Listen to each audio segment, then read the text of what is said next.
That is running good. It's only my second bucket. These are the trees that aren't as fast.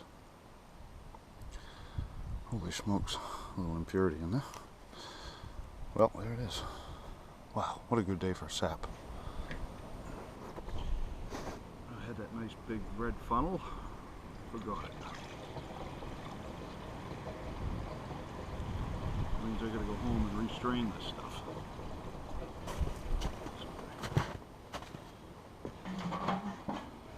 Ooh.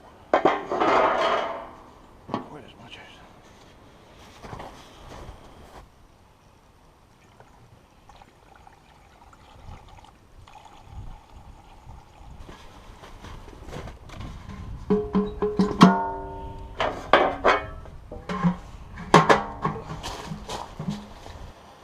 Well, the sap's running now. We go from week of freeze ups to filling buckets and buckets and buckets. It's running like a son of a gun. So, anyway, part of the process. Okay, what you see in that pan right there is 24 gallons of sap. We boiled, we kept using the 2 pans. I've got it down to this much, and before I bring it in to finish it, it'll be down to here. So you can see how dark that is, I hope. That is getting closer and closer to syrup, and the closer it gets, the darker it gets. But literally, before I finish it, that level and that will be, that 24 gallons of sap will be right about there. And then the reason we have to put it in another pan is because that is so shallow that if you get it up to 219 degrees, it'll burn. It'll get too hot and it'll just get away from you. So you want it in a smaller, deeper. So you want it this thick. But obviously, so then I take it inside and put it in the smaller pan. But which we'll get to.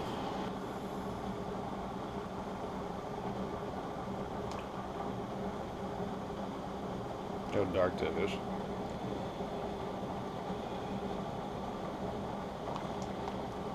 Still got a ways to go. This is what it's down to. Boiled through the night. And 24 gallons of syrup is in this pan. You can see it's quite a bit different than when we started. Getting close, but I still have to finish it yet, like I talked about. But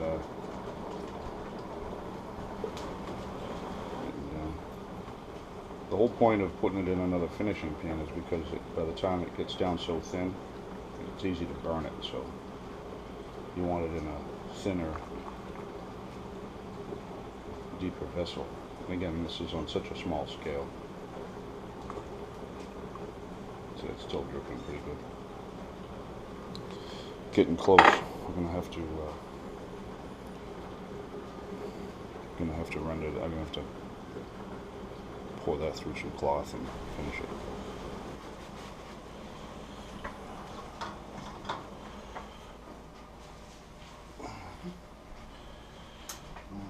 Fortunately.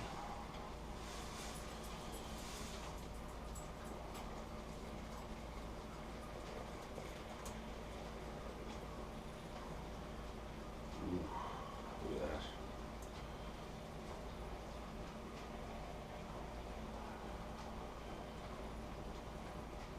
Looks a lot different than when they come out of the trees.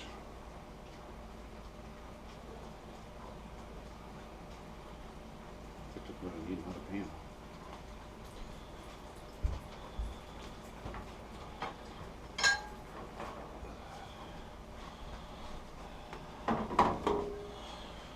Which is totally okay.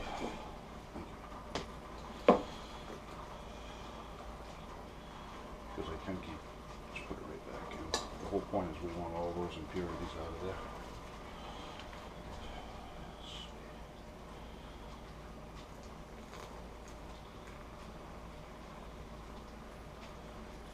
I'm using cheesecloth because that's all I had on hand.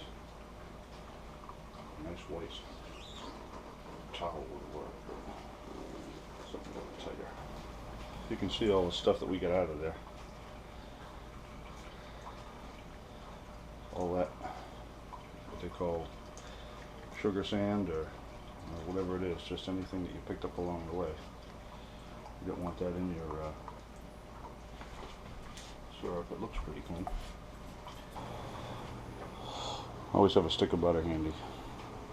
If that starts to boil and get away, you can drop a little bit of butter in there and it'll take that right back down. Keep it from boiling over on you. Let's see, it's drip's starting to slow down. We're hovering at about 215 right now.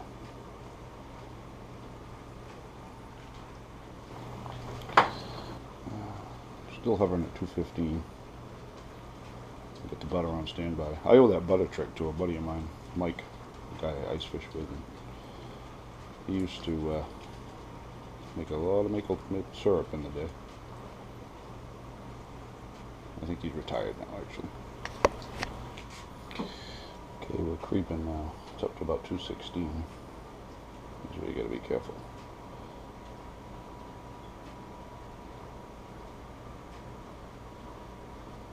Oh, it's getting close. 219 degrees. Done.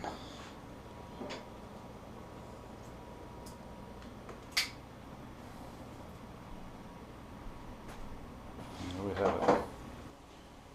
I want that to go in there at 180 degrees.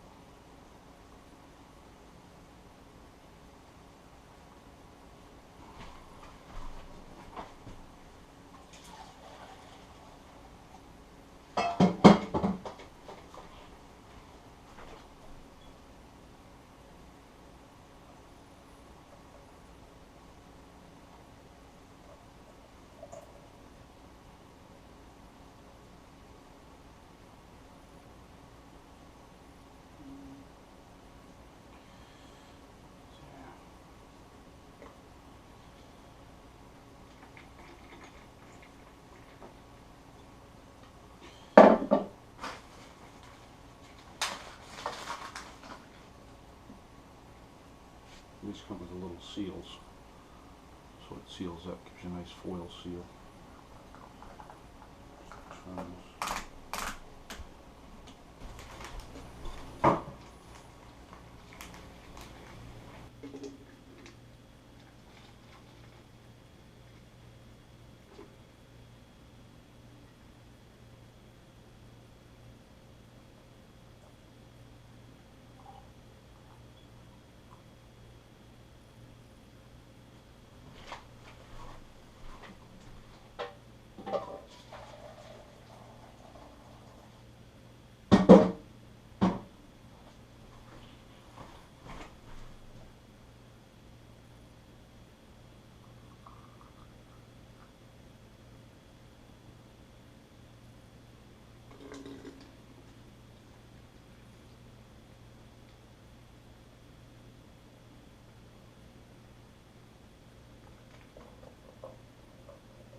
These are some blueberries that we picked last summer and froze.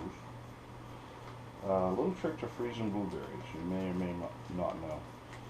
If you spread them out on a cookie sheet and freeze them overnight, just on the cookie sheet, not in anything, they actually freeze the berry. And then you take the frozen berry, then you repack them and you vacuum them out. And what you end up with is berries that aren't all smushed. And it's pretty slick, because if you just freeze berries, they get all stuck together and they get ruined. But if you spread them out on a cookie sheet, put them in the freezer overnight, the next day, repackage them, and it's a good way to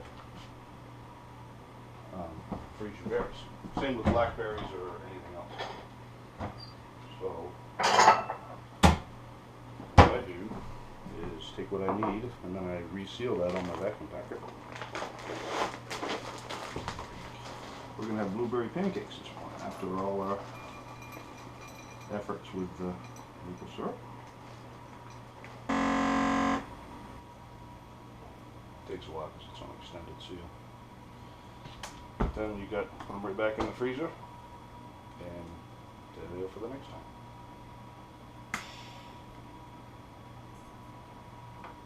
There you go.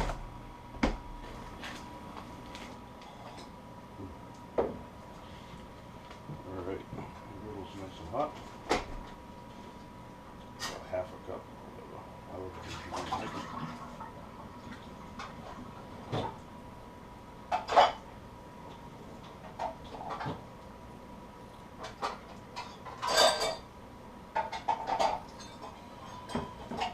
Take your blueberries.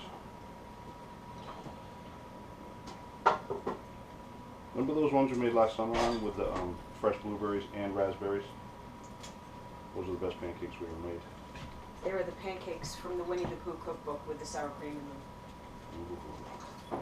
Highly recommended. Winnie the Pooh cookbook. Put it on the list.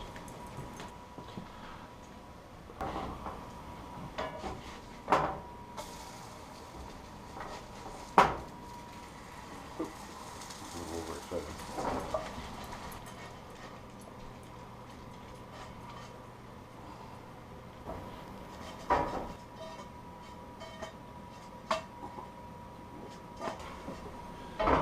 Okay, now for the test.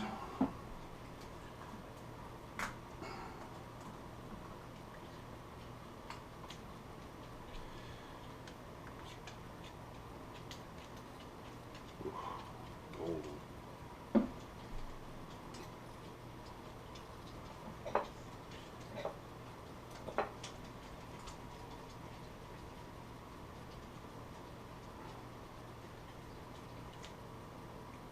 If you wonder why people go to all the work to make maple syrup, then that's why.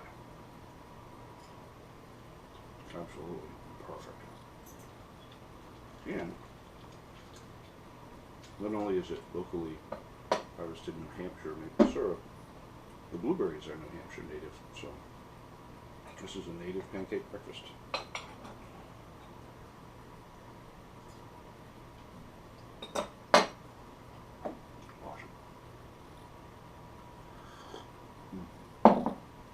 Well,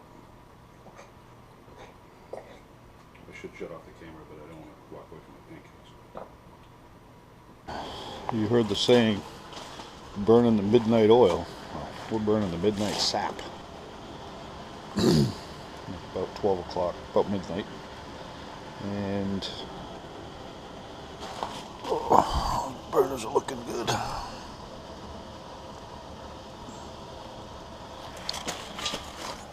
Yeah, still good.